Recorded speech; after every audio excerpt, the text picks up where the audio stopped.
하나님의 말씀 욥기 4장 12절입니다. 욥기 4장 12절.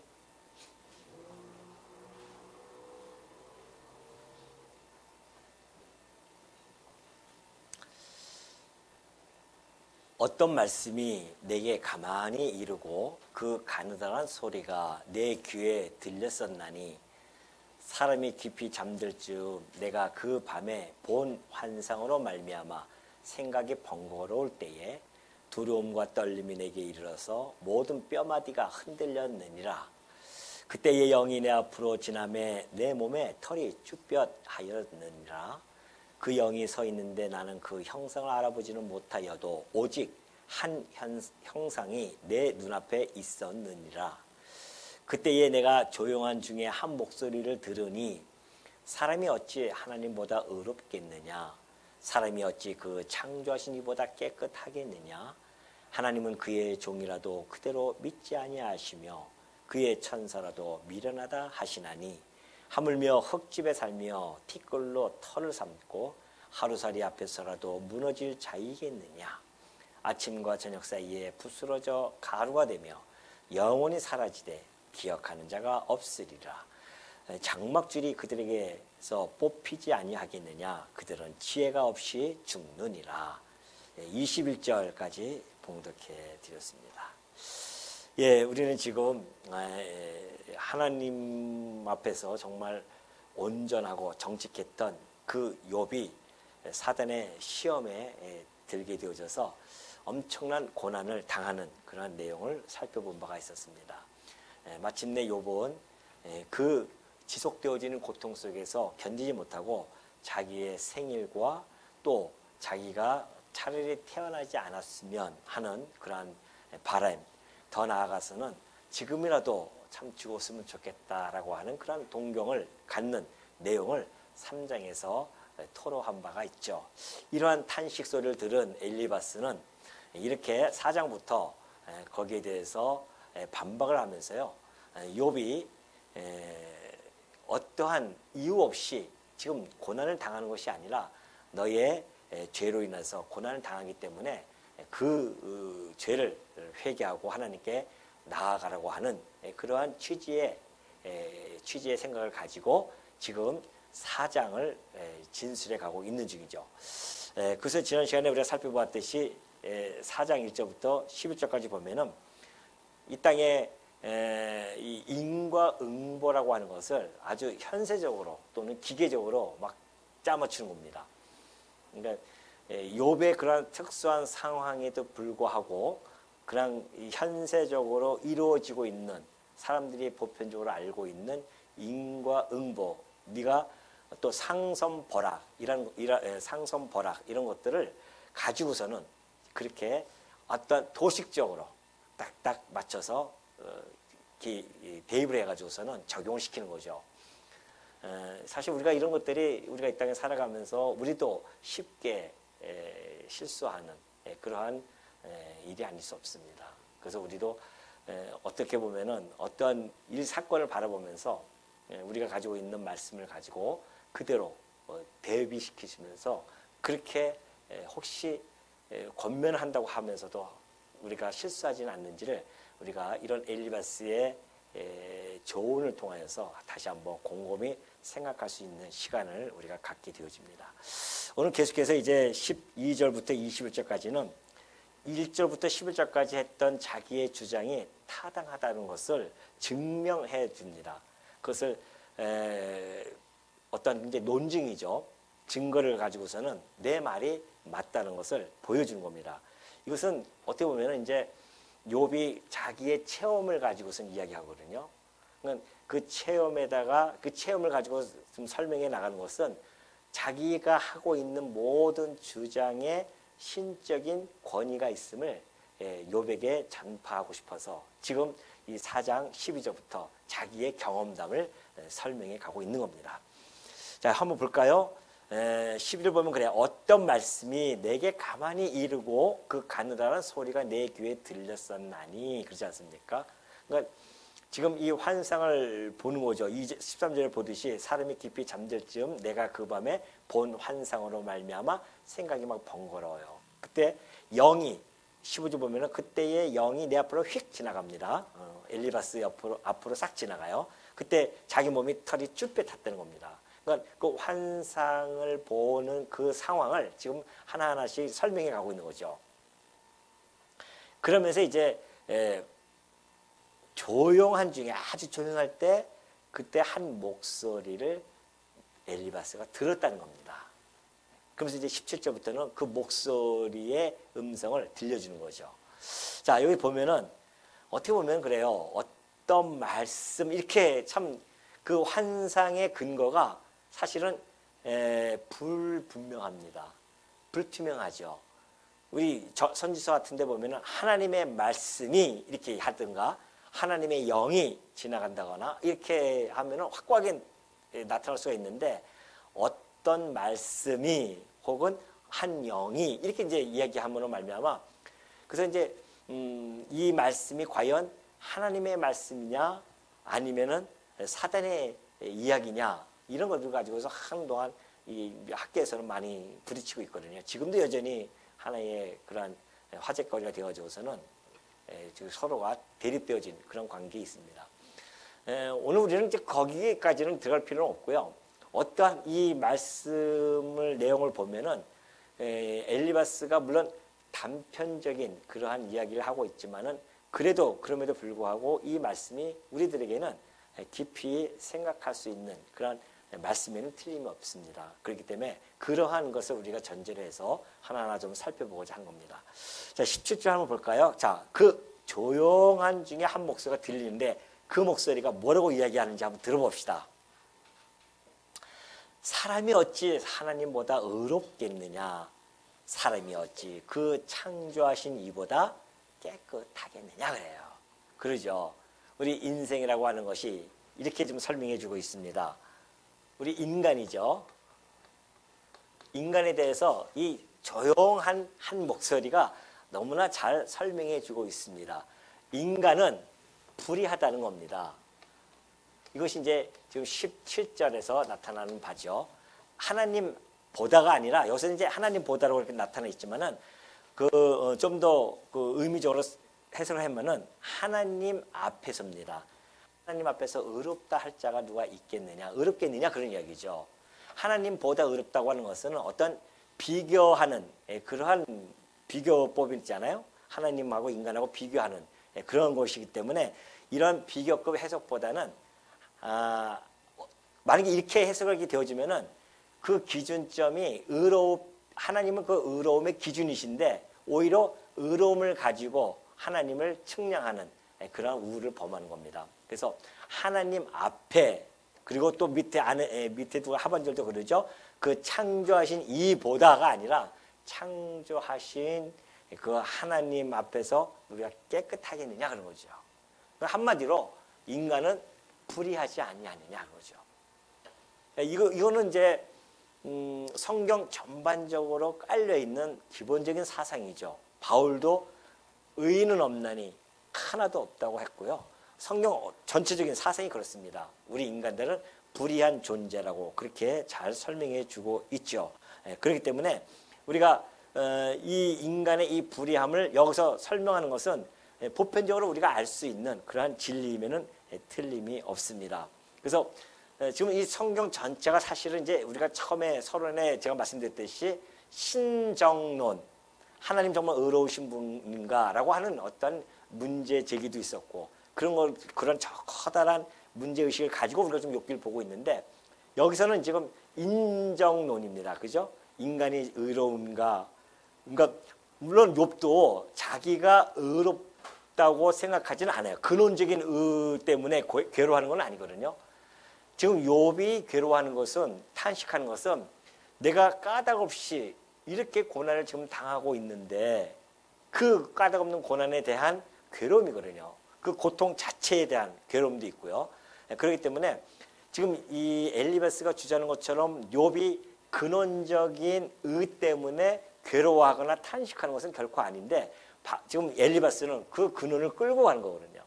그래서 욥으로 하여금 이제 그 죄로 말미암아 네가 지금 이렇게 엄청난 고난 속에 있다. 이런 것을 지금 그에게 설파하려고 지금 이런 이야기를 해 가고 있는 중입니다. 인간이 불의하지 않느냐 그런 것이죠.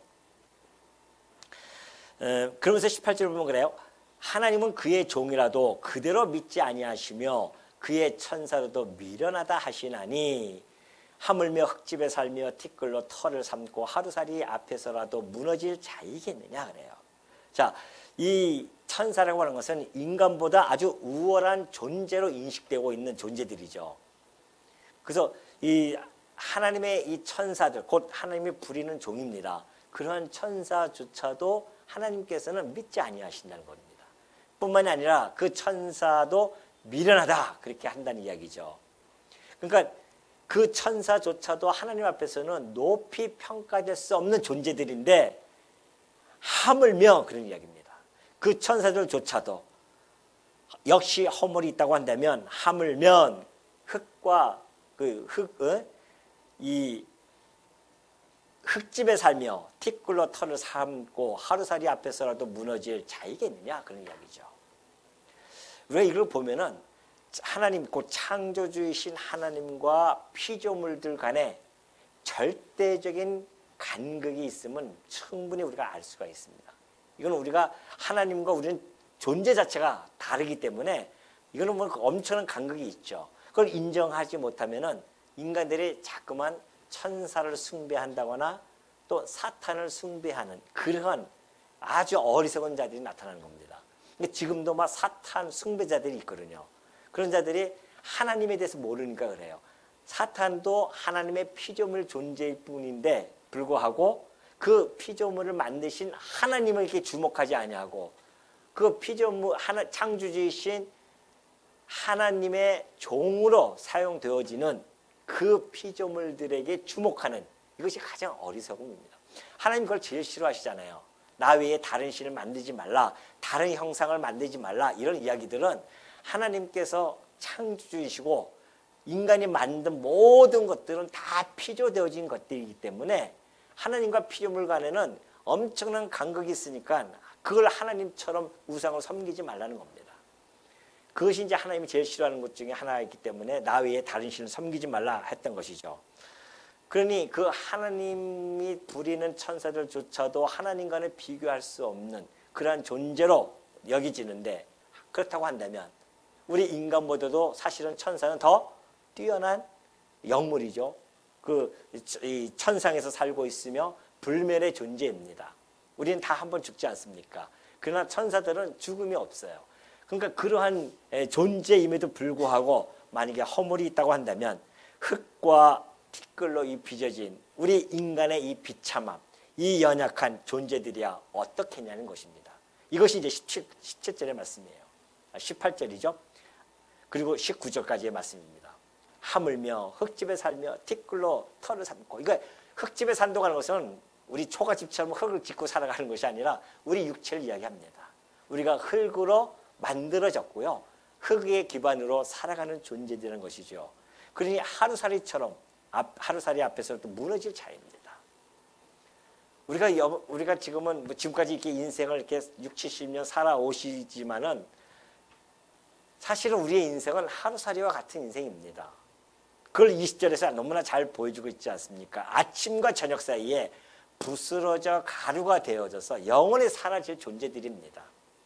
우리는 이 땅에 살아가면서 꽤나 오래 살 줄 알고 살아가지만은 오늘 아침에 우리가 눈 떴지만은 지난밤에 우리가 숨을 거둘 수도 있습니다. 하나님께서 걷어가시면 하루살이처럼 그냥 무너지는 자들입니다.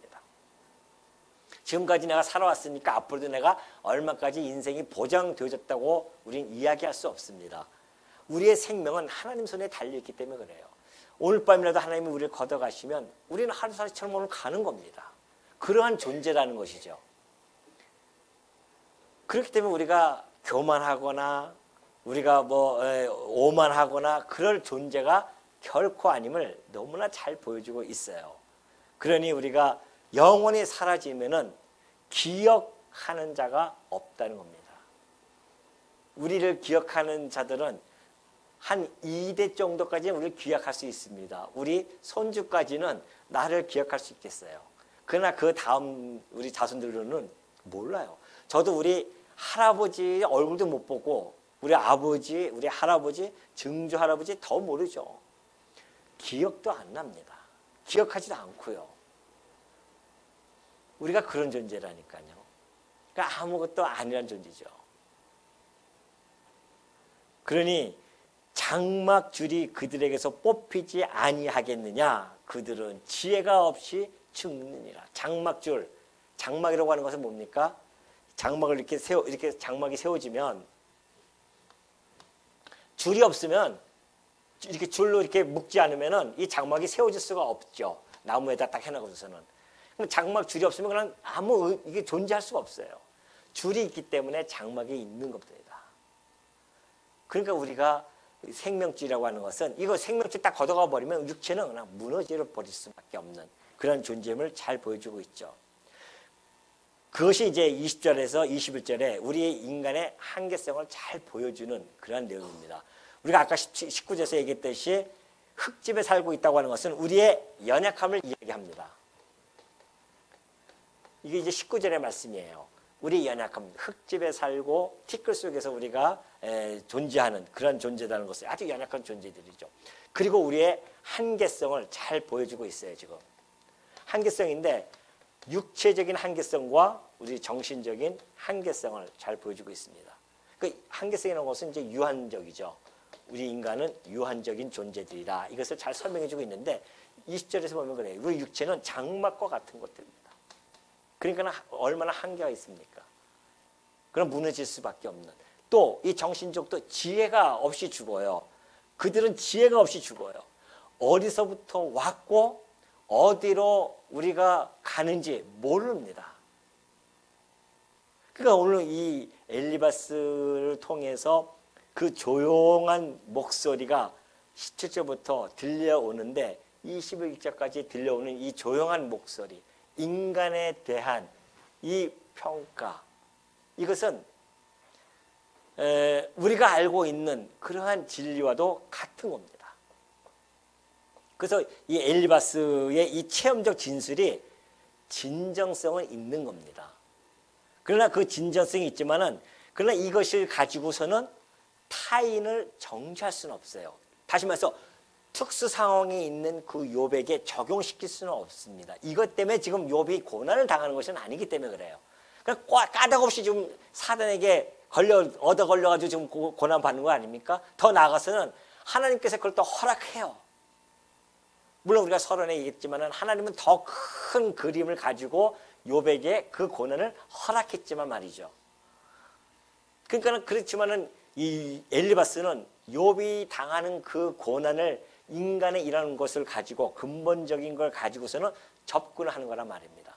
그렇게 되어지면 엘리바스도 역시 이 안에 똑같이 포함되어질 수밖에 없잖아요. 그러면 엘리바스는 불의하지 않습니까? 엘리바스는 연약하지 않아요? 엘리바스도 그런 한계성을 가지고 있는 존재입니다. 근데 너는 왜 이렇게 잘 먹고 잘 사니 지금? 욥은 이렇게 지금 어렵고 힘들고 살고 있는데 그러면 할 말이 없는 거죠. 그러니까 우리가 네가 너 그렇게 죄를 졌기 때문에 이런 일을 당하는 거야 라고 쉽게 우리가 얘기할 수 없습니다. 그럼 만약에 그 사람이 우리한테 그럴 거 아니에요. 그럼 너는 죄가 없어서 지금 잘 먹고 잘 사냐라고 하면 어떡할 거냐 말이죠. 그러니까 지금 엘리바스가 하는 이 상선 벌학과 이 인과응보 이런 것들은 종말적인, 제가 서두에 얘기했듯이 종말적인 것이에요. 그때 완성이 되어지는 겁니다. 이 현세에서 그냥 그렇게 기계적으로 도입을 시켜가지고서는 적용시키면 안 된다는 겁니다. 우리가 실수 많이 하는 거죠, 우리도.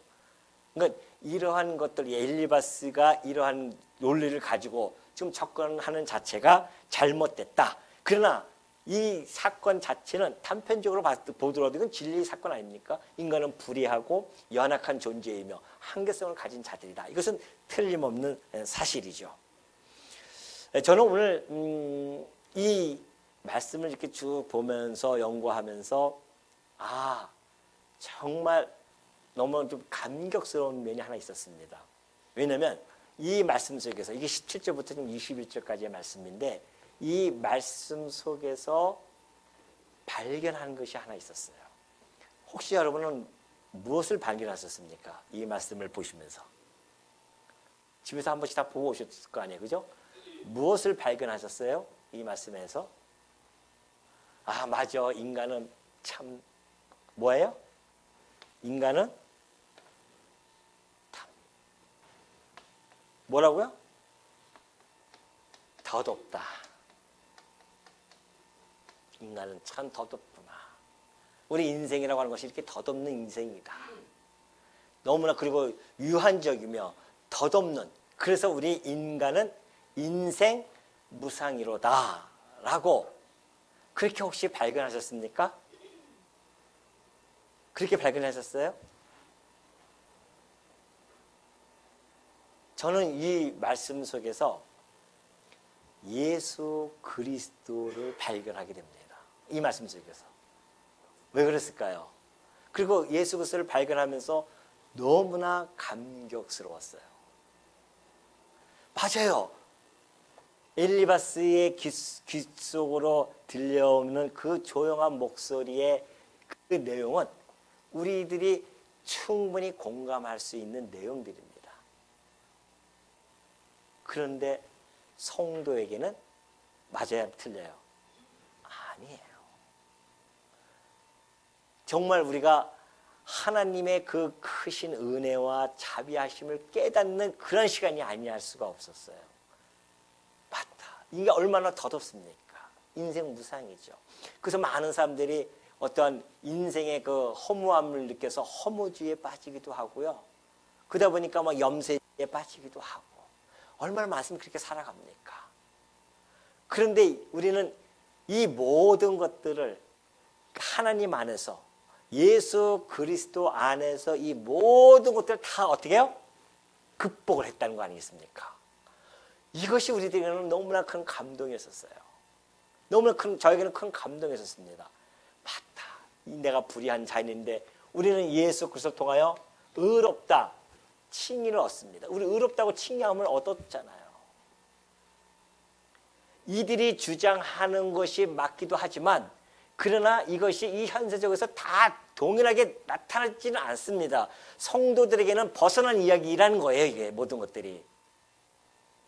왜? 우리는 의롭다 칭함을 받은 자예, 물론 우리가 불의한 자이지만 하나님께서는 예수 그리스도를 통하여 우리를 의롭다 칭해 줬단 말입니다. 그러니까 우리는 이 불의함에서 극복되어진 자들입니다.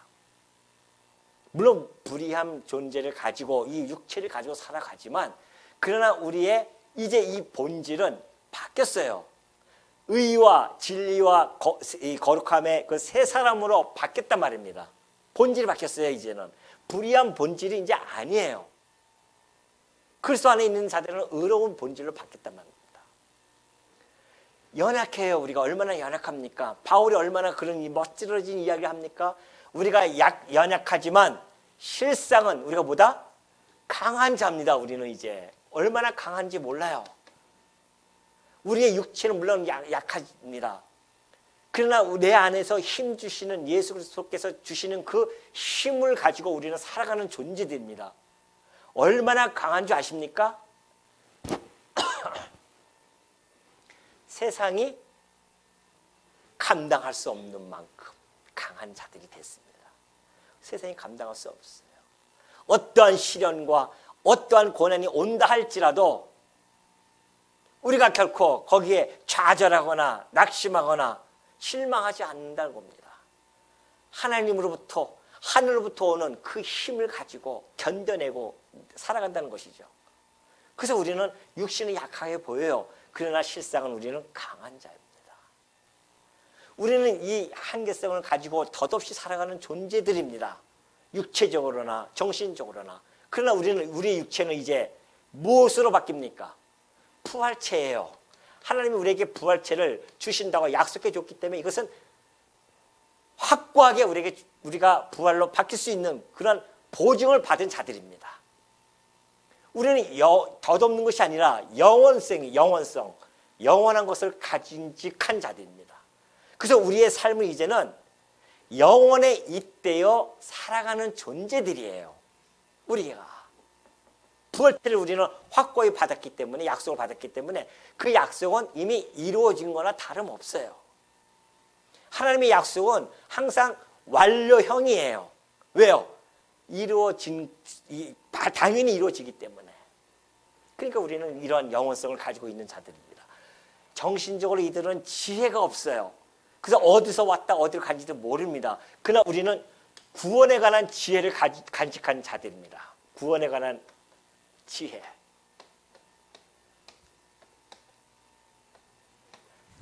하늘로부터 온 지혜 아닙니까? 이 지혜를 간직하고 살아가는 자들이에요. 그러니 여러분, 이 엘리바스에게 목소리를 들려줬던 이 내용은 오늘 우리들이 성도라고 하는 이 거룩한 무리들이 간직한 이 무리 안에 주어진 그 은혜는 어마어마한 것인지 우리가 충분히 깨닫지 않습니까? 이 내용만 보면 너무너무 정말 우리는 덧없고, 그러니까 인생에 살아가는 사람들이 재미가 없습니다. 삶에 대해서 늘 두렵고 떨리고 그러죠. 언제 죽을지 몰라가지고 발발 떨면서 살아갑니다. 우리 성도들은 이 모든 것을 극복했다니까요. 우리는 오늘 죽어도 뭐예요? 갑자기 입을 딱 다물으세요. 오늘 죽어도 좋고, 아니야. 오늘 죽어도 좋고, 내일 죽어도 좋고, 언제든 죽어도 좋은 거예요. 왜요? 이 엄청난 것을 우리가 간직하고 있는데, 안 그렇습니까? 엄청난 걸 간직하고 있잖아요.